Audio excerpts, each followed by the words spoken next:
everyone, my name is Amy. Welcome to Glencairn's Bird Room.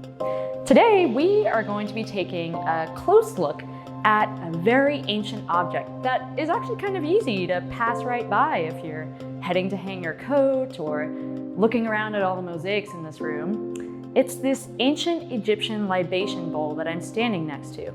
This bowl is over 3,000 years old and is made of a kind of stone called granodiorite, which is a type of granite.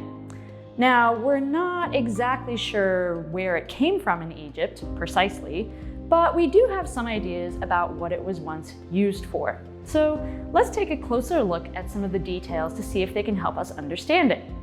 Let's start with this face that's over here next to me. It's the same face on the inside and outside of this bowl. This is the face of the goddess Hathor, the goddess of heaven. She was one of the most important goddesses in ancient Egypt, especially for women, and she was associated with the animal, the cow.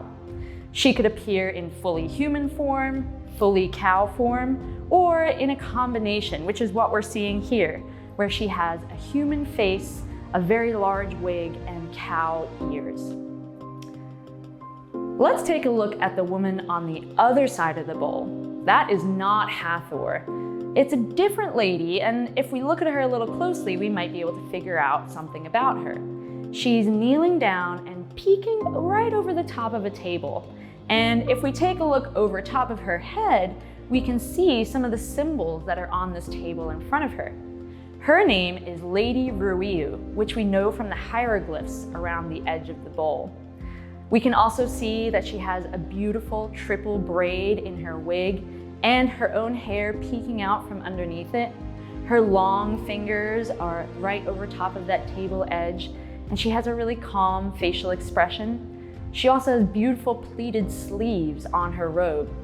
And if we got down right at her level, you'd notice she's looking right into Hathor's eyes. I wonder what she's looking at Hathor for. Why is she peeking over top of this table? Well, the table that she's holding on to is an offering table.